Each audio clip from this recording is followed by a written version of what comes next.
La caméra s'ouvre sur une ville au crépuscule, ses rues baignées par une lumière orangée et tremblante, le vent jouant dans les feuilles mortes. Dans un studio télévisé bondé, un homme se tient devant une pile imposante de Bibles, un briquet à la main. Son regard est froid, déterminé, empreint d'un scepticisme radical. Ce soir, il est prêt à défier ce qu'il considère comme la superstition la plus ancienne et la plus enracinée de l'humanité. Mais ce que personne ne sait encore, c'est que ce simple acte allait déclencher une tempête intérieure qu'aucune logique humaine ne pourrait expliquer. Son nom est Julien. Né dans une famille laïque, élevé dans le rationalisme absolu, il a étudié la philosophie et les sciences, rejetant tout dogme religieux. Sa maison, remplie de livres et de souvenirs de voyage, témoigne d'une curiosité insatiable et d'une quête de vérité. Pourtant, sous cette façade de certitude, Julien est rongé par un vide qu'aucune réussite, aucun savoir scientifique ne comble. Ses amis le décrivent comme brillant, mais distant, insensible à la foi et à la spiritualité. Ce soir-là, il est prêt à prouver à lui-même et au monde entier que Dieu n'existe pas. Le feu s'allume. Les flammes engloutissent les premières Bibles, et Julien observe, presque mécaniquement, les pages se courber et se noircir. Mais quelque chose d'inattendu survient. Une lueur étrange, comme une flamme plus pure, danse au cœur des cendres. Un frisson traverse son corps. Il sent son esprit vaciller, un souvenir d'enfance, un murmure oublié, et l'impression qu'une présence silencieuse l'observe. Alors que les flammes lèchent les dernières pages, une voix intérieure le pousse à se demander « Et si tout ce que j'ai cru savoir n'était qu'une illusion ?» Avant d'entrer dans le cheminement de Julien, je vous invite à partager dans les commentaires une phrase de foi qui vous inspire. Abonnez-vous à la chaîne pour suivre ce voyage exceptionnel et envoyez cette vidéo à quelqu'un dans le besoin. Dites-nous aussi d'où vous nous regardez. Installez-vous confortablement, car ce que vous allez découvrir est un rendez-vous divin. Julien commence à questionner sa vie. Chaque succès intellectuel, chaque argument contre la foi, lui paraît désormais vide. Il se souvient des moments où il a ressenti inexplicablement une paix soudaine, des coïncidences trop précises pour être ignorées. Ses doutes se transforment en recherche. Pourquoi suis-je si troublé par un simple feu? Pourquoi ces cendres semblent-elles parler à quelque chose en moi que je croyais mort? Alors que le feu disparaît et que les cendres refroidissent, Julien découvre 5 signes qui vont ébranler tout ce qu'il croyait savoir. Premier signe, la rencontre inattendue. Le lendemain de l'incendie des Bibles, la ville semblait plus silencieuse que d'ordinaire.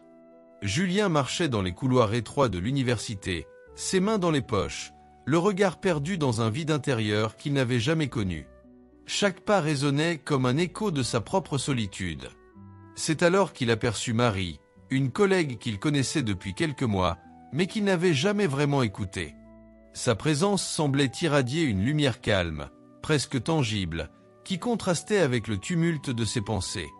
Elle l'invita à s'asseoir dans un petit café proche du campus, et Julien accepta, plus par politesse que par curiosité, sans se douter que cette rencontre allait ébranler ses certitudes. Marie parla d'abord de choses simples, du quotidien universitaire, des projets de recherche, des difficultés personnelles. Mais progressivement, sa conversation glissa vers quelque chose de plus profond. Elle partagea comment sa foi chrétienne guidait ses choix, comment la prière la soutenait dans ses moments de doute et de peur. Julien, d'abord sceptique, se surprit à écouter chaque mot, frappé par la sincérité et l'évidence de son expérience. Il n'était pas habitué à ce mélange de force et de douceur, et chaque phrase semblait toucher une partie de lui qu'il avait longtemps ignorée. Puis Marie lut un passage qui sembla suspendre le temps autour d'eux. « Cherchez et vous trouverez » Matthieu 7h7. Les mots étaient simples, mais Julien sentit qu'ils pénétraient bien plus profondément que n'importe quelle démonstration rationnelle qu'il aurait pu construire pour réfuter la foi. Il pensa à Abraham, qui a cru malgré les promesses impossibles, et à la manière dont sa foi avait été récompensée. Ce souvenir de l'histoire biblique fit résonner quelque chose dans son esprit. La foi pouvait être une force silencieuse mais puissante, capable de transformer une vie entière. Julien rentra chez lui ce soir-là, incapable d'effacer l'image de Marie, de sa voix, et surtout de cette lumière qu'il avait vue dans ses yeux. Les rues semblaient soudain différentes, comme si le monde lui-même attendait une réponse.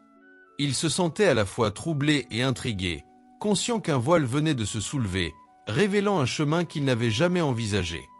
Et tandis qu'il posait ses mains sur la table de son appartement, un frisson le traversa, comme si l'univers entier retenait son souffle, l'invitant à suivre ce mystère plus loin. Deuxième signe, la découverte d'un passage biblique. Quelques jours plus tard, Julien errait dans les ruelles étroites d'un quartier ancien, attiré par l'odeur du papier jauni et des reliures anciennes. Ses pas le menèrent à une petite librairie poussiéreuse, oubliée du temps, où les livres semblaient attendre silencieusement qu'on les découvre. Il n'avait jamais ressenti l'envie d'entrer dans un lieu religieux ou spirituel, mais quelque chose, une impulsion inexplicable, le poussa à franchir la porte. Les cloches de la boutique tinrent un léger tintement derrière lui, et l'air était chargé de l'odeur des pages anciennes et de l'encre séchée.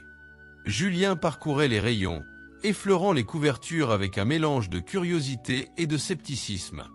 Ses doigts se posèrent sur une Bible oubliée, à moitié cachée derrière des manuels scientifiques et des biographies. Sans réfléchir, il l'ouvrit à une page aléatoire. Ses yeux tombèrent sur ce passage. « Je suis le chemin, la vérité et la vie » Jean 14h6. Les mots semblèrent résonner dans la pièce comme un écho venant de nulle part, frappant Julien au cœur. Il sentit un poids étrange se lever de sa poitrine, un mélange de soulagement et de frisson, comme si chaque cellule de son être reconnaissait quelque chose qu'il avait longtemps ignoré. Il repensa à Moïse, qui avait conduit son peuple à travers le désert malgré les doutes et les épreuves, et comprit soudain que la foi n'était pas une question de preuves tangibles, mais une lumière guidant même au milieu de l'incertitude. Julien s'assit sur un petit banc en bois, le livre ouvert sur ses genoux, incapable de détourner le regard. Chaque mot semblait parler directement à sa vie, à ses blessures, à ses échecs, à ce vide qu'il portait en lui depuis des années. La logique et la raison, ses armes les plus précieuses, ne pouvaient expliquer cette clarté soudaine, cette chaleur qui s'infiltrait dans son cœur. Il referma doucement la Bible, les mains tremblantes, et réalisa que cette rencontre avec un simple passage n'était pas un hasard. Il comprit que parfois, la vérité se révèle là où on s'y attend le moins, dans le silence d'un lieu oublié et dans l'intimité d'un moment de curiosité sincère. Julien quitta la librairie, le cœur étrange mais éveillé, sentant qu'un chemin venait de s'ouvrir devant lui. Partagez dans les commentaires une phrase de foi qui vous inspire. Abonnez-vous pour continuer ce voyage, et envoyez cette vidéo à quelqu'un dans le besoin. Et tandis qu'il marchait dans les rues silencieuses, une question se forma dans son esprit. Et si ce simple livre abandonné contenait la clé d'une transformation qu'il n'avait jamais osé imaginer? Troisième signe, l'épreuve personnelle. Les jours qui suivirent la découverte du passage biblique furent parmi les plus sombres que Julien ait jamais connus. Un projet professionnel qu'il avait mené pendant des mois échoua de manière spectaculaire, ruinant non seulement ses ambitions mais aussi sa confiance en lui-même. Pour aggraver les choses, un ami proche, qu'il considérait comme un frère, trahit sa confiance en divulguant des informations personnelles à son insu. Julien se retrouva seul dans son appartement, assis sur le sol, les mains serrées sur ses genoux, incapable de contenir les larmes qui coulaient librement. Chaque déception, chaque trahison semblait s'ajouter à un poids invisible qui écrasait son esprit. Dans cette solitude, une pensée surgit, d'abord sarcastique et révoltée. « Si Dieu existe, montre-toi ». Il murmura ces mots sans conviction, presque comme une provocation envers un univers qu'il croyait aveugle. Mais au fur et à mesure qu'il répétait cette prière, quelque chose changea. Le sarcasme se dissipa, laissant place à un cri sincère, brut et profond, qui semblait échapper à ses lèvres pour atteindre un endroit secret dans son âme. Julien sentit une chaleur inhabituelle l'envahir, comme si ses larmes n'étaient plus seulement un signe de désespoir, mais un passage vers une ouverture intérieure. Il pensa à Job, qui, dans sa douleur, se tourna vers Dieu malgré toutes ses pertes et trahisons, trouvant finalement une paix qui dépassait toute compréhension humaine. Les paroles de Job résonnaient silencieusement dans son esprit. « Je sais que mon Rédempteur est vivant, et qu'un jour il se tiendra sur la terre. » Job 19h25. Julien ressentit une fraction de cette certitude. Pour la première fois depuis longtemps, il n'était plus seulement seul face à sa souffrance. Il sentait une présence, invisible mais tangible, comme si quelqu'un l'accompagnait dans son épreuve. La pièce semblait respirer avec lui. Le silence, au lieu d'être oppressant, devenait un espace sacré, un lieu où ses cris, ses regrets et ses peurs pouvaient être déposés sans jugement. Il comprit alors que la foi n'était pas seulement une doctrine ou une idée abstraite, mais une rencontre intime, même dans les moments de douleur et d'échec. Julien resta là, les yeux fermés, écoutant ce murmure intérieur qui lui promettait que, même dans la tempête, il n'était jamais vraiment seul.